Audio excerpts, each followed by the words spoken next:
नमस्कार। ओडिशा को एक शिल्प समृद्ध राज्य रे परिणत करिबा पई बहु वर्ष आगरु उद्यम आरंभ होईछि। अनेक नेता एवं सरकार एक शिल्प समृद्ध ओडिशा गठन करिबा पई स्वप्न देखिचंती एवं ताकु कार्यकारी करिबा को मध्य चेष्टा भी करिसंती। आज दिन रे जदि विचार करा जाए जो स्वप्न गुड़िक अतीत रे ओडिशा को लेकिन देखा जाइछि, नेता माने देखिचंती बा से स्वप्न गुड़िक कार्यकारी करिबा पई सरकार माने चेष्टा करिसंती, ताहा वास्तव क्षेत्र रे किभली रूपायन हेई परिछि। आ जदि रूपायन हेइछि ये स्वप्न गुड़िक ताहले स्वप्न गुड़िकर केते प्रतिशत रूपायन ए पर्यंत हेई परिछि एवं आज दिन रे भारत वर्षर एक प्रमुख शिल्प समृद्ध राज्य भावे ओडिशा ठिया ही पारिछि कि? ए प्रश्नर उत्तर आमे खोजिबा मु किछि निर्दिष्ट तथ्य आपनक पाखे रखिबी एवं आपनकु अनुरोध करिबी ए तथ्य गुडी को टिके आपन माने बुझिबे एवं अनुशीलन करिबे। ए कथा आपनकर मने थाई पारे 80 दशक रे तत्कालीन मुख्यमंत्री जानकी वल्लभ पट्टनायक जेतेबेले क्षमता को आसिले एक प्रमुख स्लोगान थिला ओडिशा रे शिल्पायन को नेकी। से स्लोगान टी लोकंक भितर बेस आदृत होइतिला, ताहा थिला हजारे दिन रे हजारे शिल्प। अर्थात ओडिशा एक शिल्प समृद्ध राज्य हबाकू जाउछि, ए नै कि सरकार गोटे उद्यम आरंभ करिवे ए प्रकार संकेत देइथिले तत्कालीन मुख्यमंत्री जानकी वल्लभ पट्टनायक। ये 80 दशकर कथा टिके मु आपन पाखे रखिली बा मने पकई देली। तापरे 90 दशक रे मुख्यमंत्री हेले स्वर्गत बिजू पट्टनायक। बिजू बाबू शिल्प प्रति तांकर दुर्बलता नहीं कि अनेक बार चर्चार परिसर रे थांती। आ सी जेते बेले 1990 रे क्षमता को आसीबा को चाहिए सेते बेले तांकर गोटे स्लोगान थिला ओडिशा रे प्रतिष्ठा हेब द्वितीय इस्पात कारखाना। कारण राउरकेला रे तो प्रथम बड़ इस्पात कारखाना टी हो सारी थिला, द्वितीय बृहत इस्पात कारखाना प्रतिष्ठा करिबा लक्ष्य नहीं कि बिजू बाबू आगे आसिले। तापरे एक कथा भी आपनकर मने थाई पारे जे इंग्लैंड रा शिल्पपति स्वराज पॉल को से निमंत्रण कले। स्वराज पॉल आसिले, कलिंगनगर शिल्पांचल बुलिले, कदम्ब गछ पोतिले एवं फेरीगले। बिजुबाबू समय रे द्वितीय बृहत इस्पात कारखाना स्थापन हो पारला नहीं। तापरे आसिले नवीन पट्टनायक, सर्वाधिक समय क्षमतार रहिले एवं ओडिशा रे शिल्पर अपार संभावना रही बोली गोटे धारणा से तैयारी करने को चेष्टा कले। तांको नेतृत्वाधीन सरकार ओडिशा को एक शिल्प समृद्ध राज्य रे परिणत करिबा पई बहु संख्यार एमओयू साइन कले बड़ बड़ कंपनी मानक सहित।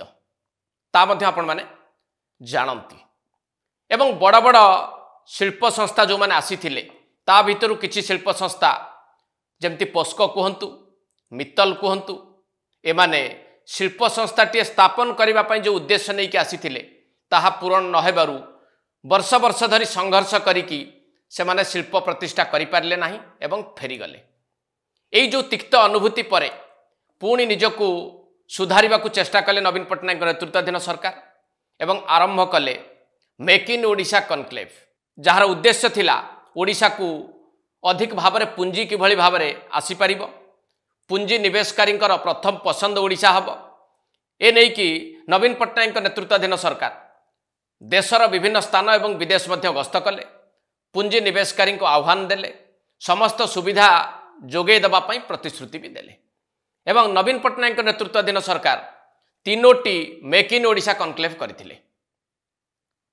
ए संपर्क रे किछि गुरुत्वपूर्ण तथ्य मु आपन पाखरे रखिबी।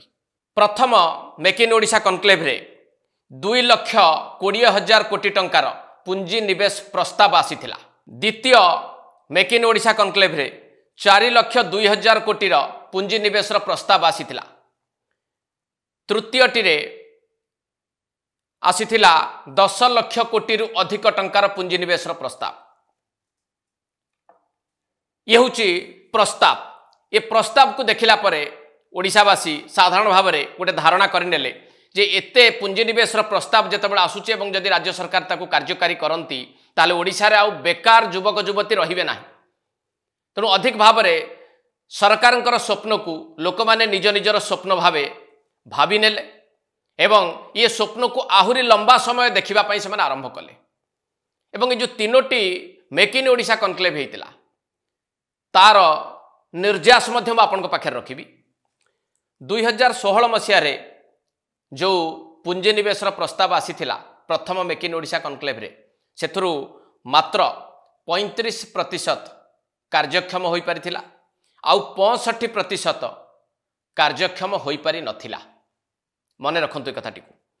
द्वितीय मेक इन ओडिशा कनक्लेव रे जो पुंजीनिवेश प्रस्ताव आसीथिला सेथुरु 42% कार्यक्षम हो पारिथिला बाकी 58% कार्यक्षम हो पारि नथिला।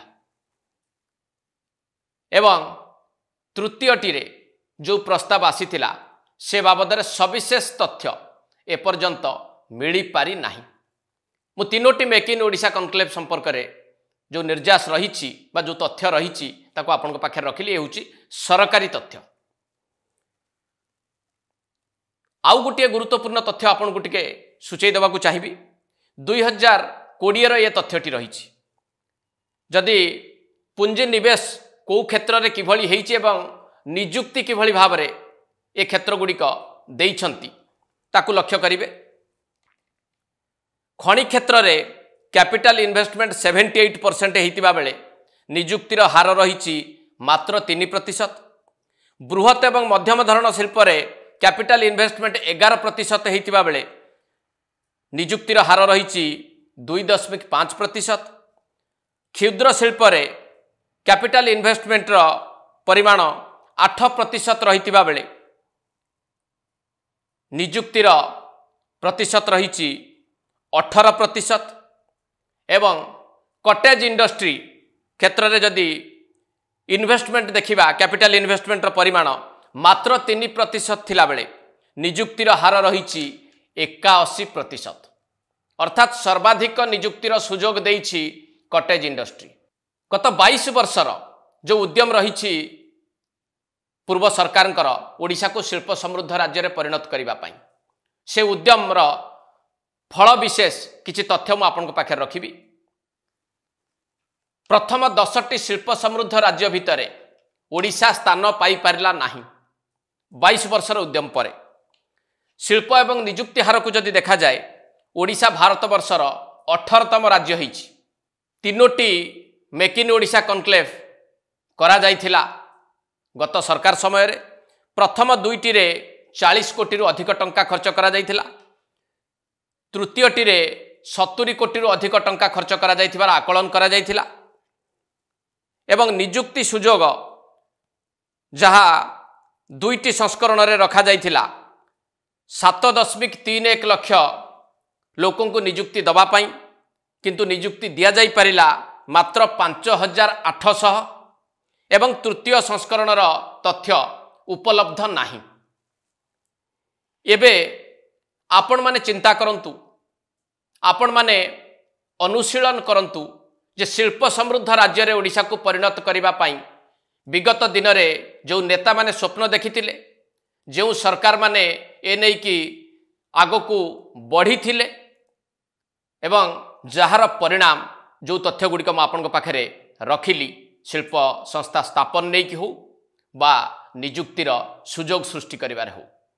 आज दिन में केवल निवेश प्रस्ताव को लेकिन खुशी हवा बा स्वप्न देखैबार समय आउ अछि कि एवं जो हार रे शिल्प संस्था स्थापन एवं निजुक्ति को जदि देखा जाए ताहले सबुठु गुरुत्वपूर्ण दिग होउची जे बृहत बा खनि भित्तिक शिल्प संस्था को छाड़ी मध्यम एवं क्षुद्र शिल्प संस्था स्थापन उपर जदि वर्तमान सरकार अधिक गुरुत्व देबे ताहले हुए तो ओडिशा एक शिल्प समृद्ध राज्य हबार बड़ संभावनाटीए तैयारी करिवो।